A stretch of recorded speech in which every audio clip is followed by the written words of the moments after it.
Very good morning बच्चों।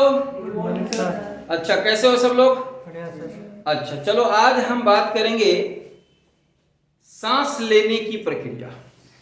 बहुत important है ना, क्योंकि बगैर सांस के तो कुछ भी नहीं हो सकता। ना कोई प्लांट जिंदा रह सकता, ना कोई एनिमल, ना कोई बैक्टीरिया, कुछ भी नहीं है ना। तो कह रहा है कि हम सांस लेते कैसे, क्यों लेते हैं, बात समझ में आए? और सांस अगर ले लिया, ऑक्सीजन चला भी गया, तो जाकर करेगा क्या, है ना। ऑक्सीजन आपके अंदर गया तो पहली बात है कि जाता कैसे है, ये बात देखेंगे। और जाके करेगा क्या, ठीक है। ये दो तीन बातें हैं। तो पहली बात समझिए, कह रहा है कि आप जो सांस लेते हो, पहले ये समझो, ये लिए और फिर बदले में छोड़ भी दिए, है ना जी। तो कह रहा है कि लिए और दिए, एक हाथ लिए दूसरे हाथ में दिए, मतलब ऑक्सीजन गया, इधर थोड़ा देखने दो, उसको भी छूट रहा बेचारा। हाँ। एक हाथ से लिए और दूसरे हाथ से दिए, एक हाथ से लिए दूसरे हाथ से दिए। देखिए इसको क्या बोलते हैं, एक्सचेंज। क्या बोलते हैं बच्चा? एक्सचेंज, है ना, लेन देन। हिंदी में बोलते हैं लेन देन। तुम मुझे चीनी दो, मैं तुम्हें पैसा दूंगा, यही तुम कहते हैं। जाते हैं लाला जी की दुकान पे तो क्या कहते हैं, तुम मुझे भैया 1 किलो चीनी दे दो, तो कहते हैं 1 रुपया पैसा दे दो, है ना। हर जगह एक्सचेंज है, दुनिया में हर जगह एक्सचेंज है ना जी। यहां जो एक्सचेंज है वो है एक्सचेंज ऑफ गैसेस का, मतलब ऑक्सीजन अंदर जाएगा तो बदले में CO2 बाहर निकलेगा। This is exchange of gases. Clear हो गया? अब कह रहा कि एक्सचेंज ऑफ गैसेस होगा क्यों, क्या जरूरत पड़ गई भाई एक्सचेंज ऑफ गैसेस होने का, सोचना पड़ेगा कि नहीं पड़ेगा? कह रहा है कि भाई साहब ऐसा है, खाना आप ला दिए, दबा करके खिला दो इनको खीर और उसी को, और नाक इसका बंद कर दो, क्या खाना पचेगा? हैं? जादव जी को दूध पिला दो और नाक बंद कर दो, भाई बहुत बढ़िया दूध पी लिया तुमने, मुंह से सांस लेंगे, मुंह भी बंद कर दिया, फिर काम चलेगा। फिर तो काम नहीं चलने का ना, है ना। मतलब ये हुआ कि फूड का चले जाना काफी नहीं है, फूड का टूटना एटीपी में। अब हम फूड बोल रहे हैं तो मतलब समझो कि ग्लूकोज जो डाइजेस्टिव प्रोडक्ट था हमारा डाइजेशन में, इसलिए सब सीक्वेंस में डाला हुआ है चैप्टर, है ना। आप अभी डाइजेशन के बाद कार्बोहाइड्रेट में क्या देखा, कार्बोहाइड्रेट का डाइजेस्टिव प्रोडक्ट क्या था, ग्लूकोज। लिपिड आपने खाया तो डाइजेस्टिव प्रोडक्ट क्या था, लिपिड्स का digestive product glycerol and fatty acid था। प्रोटीन का एमाइनो एसिड था। तो अब ये सब पहुंच गया सेल में, समझे। तो सेल में पहुंचकर करेगा क्या, ग्लूकोज तो एनर्जी नहीं है, अमाइनो एसिड एनर्जी नहीं है, ये एनर्जी के मॉलिक्यूल है, बात समझे। जैसे हम कहें कि भाई कि चीनी है, तो चीनी जो है, चीनी है, समझे ना। तो चीनी बनता है किससे, गन्ने से। तो आपके पास गन्ना है, बात समझ लो, गन्ना है, लेकिन प्रोसेस करके तो चीनी बनेगा, गुड़ बनेगा। तो आपने अभी तक ग्लूकोज लिया, अब ग्लूकोज जाएगा सेल के अंदर, कहां जाएगा, यहां ग्लूकोज जाएगा। तो ग्लूकोज से क्रेब साइकिल चल करके फाइनली क्या बनाएगा, एटीपी, समझे। तो यहां से लेकर के यहां तक प्रोसेस को हम बोलते हैं रेस्पिरेशन। रेस्पिरेशन का मतलब है ऑक्सीडेशन ऑफ फूड। रेस्पिरेशन का क्या मतलब है, ऑक्सीडेशन ऑफ फूड। एक एक चीज को समझिए, 2-3 टर्म है यहां। रेस्पिरेशन का मतलब है ऑक्सीडेशन ऑफ फूड, ब्रीथिंग का मतलब है एक्सचेंज ऑफ गैसेस। ब्रीथिंग का मतलब सिंपल है, सांस लेना और सांस छोड़ना। तो सांस लिया तो किसके किसके बीच में आपका एक्सचेंज हो रहा है, आप सांस ले रहे हो तो एयर गया, तो ऑर्गेनिज्म का जो सराउंडिंग से एयर लिया, समझे ना, सराउंडिंग से, और हमारा जो लंग्स है उसके बीच में एक्सचेंज हुआ। तो यहां पर हमने लिखा है, देखो, process of exchange of gases. ये असल में ब्रीदिंग क्या है, आदान प्रदान है, किसके बीच में, body of organism and surrounding, body of organism and surrounding. ये बात क्लियर हुआ? अच्छा, इसमें 2 प्रोसेस हमने कहा, जैसे देखिए, आप ये नहीं है कि आप ले लेते ले, तुमको मैं कह दूंगा जरा सा लंबी सांस लो, और जब तक ना बोलूं तब तक छोड़ना मत। अब मैं बोलो ही नहीं 5 मिनट, तो क्या तुम ऐसे ही रह जाओगे? मैं बोलूं ना बोलूं तुम तो छोड़ ही दोगे। करके देखो, ट्राई करके। छूट गया। तो जो लिया वो इंस्पिरेशन, जो लिया वो, और जो छोड़ा वो एक्सपिरेशन। तो ये दो प्रोसेस यहाँ पर है। Air इंटर्स into lungs from atmosphere, ये हुआ इंस्पिरेशन। और एयर लीव्स, छोड़ दिया लंग्स इनटू एटमॉस्फेयर, हवा छोड़ दिया एटमॉस्फेयर में, तो इसको बोला गया एक्सपिरेशन। ठीक है। अब इसमें कह रहा दो प्रोसेस होगा, contraction and relaxation. Contraction and, हाँ, तो कॉन्ट्रैक्शन जो प्रोसेस है यह एक एक्टिव प्रोसेस है क्योंकि इसमें एनर्जी की रिक्वायरमेंट है। अब लंबी सांस खींचिए, देखिए बहुत सारा चीज सिकुड़ेगा, बहुत सारा चीज फैलेगा। तो ये है। अब एक दूसरा process respiration, process of oxidation of food, ये इंपॉर्टेंट है। और ऑक्सीडेशन ऑफ फूड होगा क्यों, मैंने बताया आपको भैया, एनर्जी लिबरेट के लिए। तो टू लिबरेट एनर्जी, ये बोलना जरूरी है। अब ये दो तरह के रेस्पिरेशन होते हैं, मतलब दो जगह होता है, दो प्रकार से होता है। एक जहां ऑक्सीजन है वहां होता है, एक जहां ऑक्सीजन नहीं है वहां भी होता है। तो जहां ऑक्सीजन नहीं है उसको बोलते हैं एनएरोबिक रेस्पिरेशन। और एनएरोबिक रेस्पिरेशन के 4-5 एग्जाम्पल है, वो मैंने 2-3 लिख दिया है कि भाई कि आप कहाँ होगा। तो एक लिखा है हमने कि क्या लिखा जी, formation of lactic acid. Yes, glucose का कन्वर्जन किस में हो गया, लैक्टिक एसिड में। कहाँ हो गया, मसल्स में।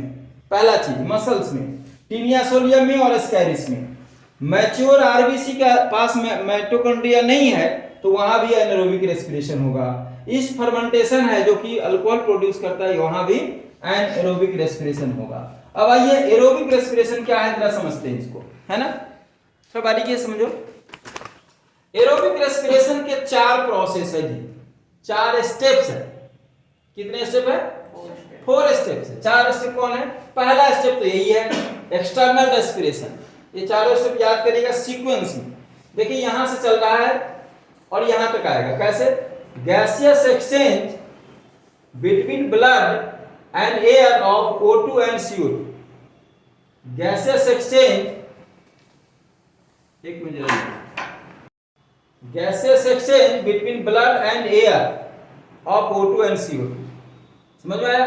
तो जैसे हमने ऑक्सीजन लिया तो कहां गया, ब्लड में, और ब्लड से जो CO2 कचरा फैला के हमारा बॉडी ने दिया CO2, वो भी ब्लड में ही आया।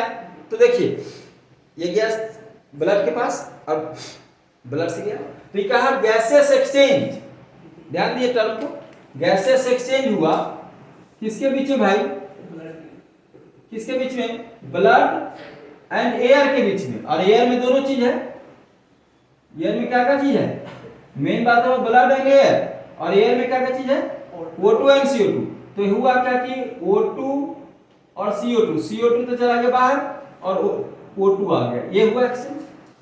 इसको बोलते हैं एक्सटर्नल रेस्पिरेशन। क्लियर हो गया, हो गया क्लियर। चलो अब ट्रांसपोर्टेशन कह रहा है कि सपोज करो कि ऑक्सीजन गया ब्लड में, तो ब्लड तो ट्रांसपोर्ट करेगा ना, उसको कहां तक लेके जाएगा, gases are transported to tissue. कहां तक लेके जाएगा, टिश्यू तक पहुंचाएगा ब्लड के थ्रू। ठीक हो गया, ये ट्रांसपोर्टेशन का पार्ट हो गया। अब पहुंच गया कहां, टिश्यू के पास पहुंच गया, तब वहां इंटरनल रेस्पिरेशन होगा। अब कह रहा है कि gases exchange between blood and tissue, blood and tissue के पास एक्सचेंज होगा। समझ में आया। अब लास्ट पॉइंट है हमारा सेलुलर रेस्पिरेशन। सेल में पहुंच गया टिश्यू के अंदर, तब कह रहा ऑक्सीडेशन ऑफ फूड होगा, वहां लिबरेशन ऑफ एनर्जी होगा।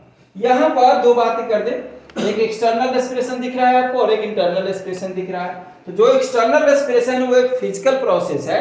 कैसा प्रोसेस है, फिजिकल प्रोसेस है, यहां पर एनर्जी का खपत नहीं है, समझे। इंटरनल रेस्पिरेशन में दो प्रोसेस है, ध्यान देना, फिजिको केमिकल, मतलब फिजियोलॉजिकल भी और केमिकल भी, दो प्रोसेस। और ये एनर्जी वाला खर्च होगा तो ये होगा। ठीक है, तो अब हम आपको इसके आगे ले चलते हैं, जरा रुक जाओ, 2-3 बातें समझ लो, पहले पूरी कहानी समझो तो समझने में सहूलियत होगी। कह रहा है कि 2 तरह के रेस्पिरेशन होते हैं, direct and indirect. Direct and indirect. Direct का मतलब हुआ कि यहाँ पर कोई ऑर्गन नहीं है, डायरेक्ट सीधा सीधा सेल में चला जाएगा। मतलब एटमॉस्फेयर से आया और सीधा कहाँ पहुंच गया, सेल के अंदर में। और एक है कि भाई साहब डायरेक्ट सेल में नहीं जाएगा, वो पहले किसी ऑर्गन में जाएगा, फिर वो ब्लड से होते हुए रास्ता नापते हुए चला जाएगा। समझ में आया? तो ये जैसे होता है ना कि डायरेक्ट ट्रेन है यहाँ से दिल्ली, ट्रेन में बैठिए डायरेक्ट दिल्ली पहुंचिए। एक हुआ कोई दिल्ली का टिकट नहीं मिल रहा है, तो कहते कोई बात नहीं, यहाँ से तुम चले जाओ सहारनपुर चले जाओ, है ना, फिर सहारनपुर से थोड़ा सा और आगे चले जाओ, है ना, फिर थोड़ा सा और आगे चले, ऐसे कहते हैं ना। तो ये मतलब बीच बीच में तोड़ तोड़ के जाना। जैसे पौड़ी जाना तो पौड़ी श्रीनगर का डायरेक्ट नहीं बस सकते, यहाँ से ऋषिकेश चले जाओ, है ना, अब फिर ऋषिकेश से जाओ। ऐसा होता है कि नहीं होता है? हम लोग जाते हैं यहाँ से, चलो भाई जाना है वहां, तो बीच बीच में तोड़ तोड़ के जाना, तो इसको बोलते हैं इनडायरेक्ट रेस्पिरेशन। अब जो इनडायरेक्ट रेस्पिरेशन है वही जरूरत पड़ता है रेस्पिरेटरी ऑर्गन की। समझ में आया?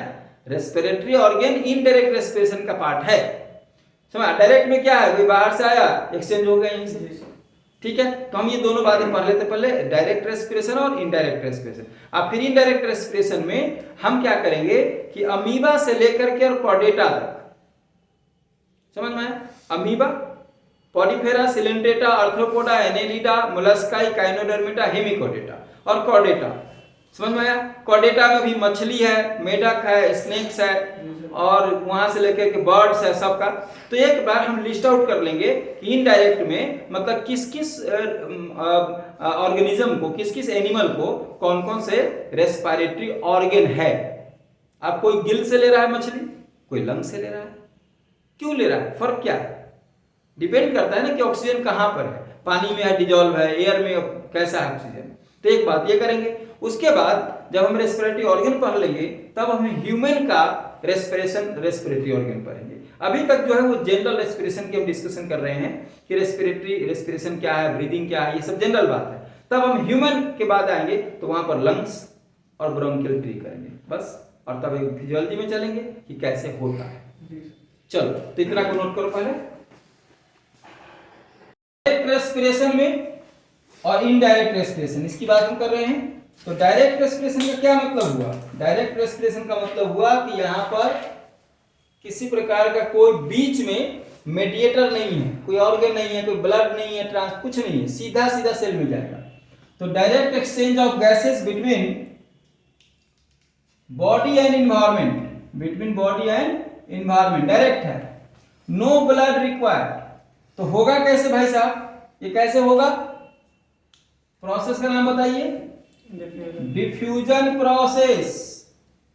और ये किसके थ्रू होगा? जनरल बॉडी सरफेस के थ्रू होगा, ठीक है। और इसमें हर एक सेल की भागीदारी रहेगी। तो एवरी सेल अंडरगोज रेस्पिरेशन। होगा कहां?